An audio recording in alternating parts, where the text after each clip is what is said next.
Quella di oggi allo Spazio Zenit di San Donà di Piave è stata una giornata di sentita e commossa vicinanza alle famiglie di Riccardo Laugeni, Leonardo Girardi, Giovanni Mattiuzzo ed Eleonora Frasson, i 4 ragazzi che hanno perso tragicamente la vita nell'incidente avvenuto la notte del 14 luglio scorso a Jesolo. L'iniziativa solidale è stata fortemente voluta da Romina Ceccato, mamma di Riccardo Laugeni, e organizzata da Amatrice nel Cuore, grazie anche all'aiuto di molte associazioni e aziende che hanno fornito supporto e materie prime. Romina, una grande mamma dal grande cuore che hai lanciato un'iniziativa solidale con quale frase? Nessuno muore sulla terra finché vive nei cuori di chi resta. Questo è l'importante. Con che spirito era nata questa frase che hai lanciato?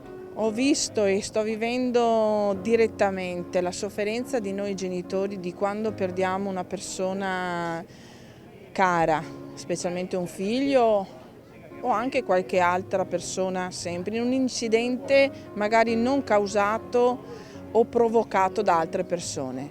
Io voglio che altre famiglie, parenti, amici non soffrino quello che stiamo soffrendo noi. Voglio che possano avere, tramite anche la collaborazione della regione, dei comuni, dei sindaci, di tutti quanti, un aiuto, un supporto, un modo di poter trovare quei 5 minuti di ascolto, perché usiamo talmente tanto il telefonino, però il telefonino è un tramite, è un mezzo. E invece tante volte un abbraccio dice più di 100 parole.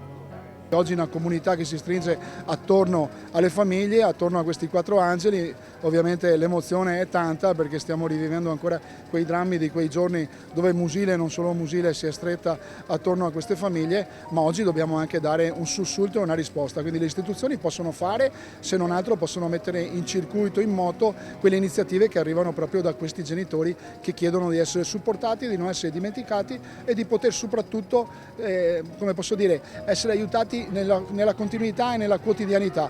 Ogni giorno non basta guardare la foto del proprio figlio, non basta andare in cimitero e sentire il calore e la vicinanza di quell'oculo, bisogna essere anche vicini con il cuore e quindi noi oggi lo stiamo facendo in questa bella domenica, ma vorremmo farlo tutti i giorni. Quello che capiamo da questa giornata, da questo pranzo, è che la gente vuole ancora stare vicino alle famiglie. Questo direi che è la cosa più importante, è una cosa che fa onore a tutti i presenti e penso che sia un bel conforto, un bel sostegno per le famiglie stesse. Quindi credo che questo sia il messaggio più importante che viene fuori da questa giornata. Poi il fatto che comunque ci sia la voglia di partecipare tutti insieme per costruire qualcos'altro, anche questa è una cosa positiva, una cosa che fa piacere anche come amministratore. Sindaco, come vede l'iniziativa lanciata su degli sportelli di aiuto, sostegno alle famiglie vittime della strada?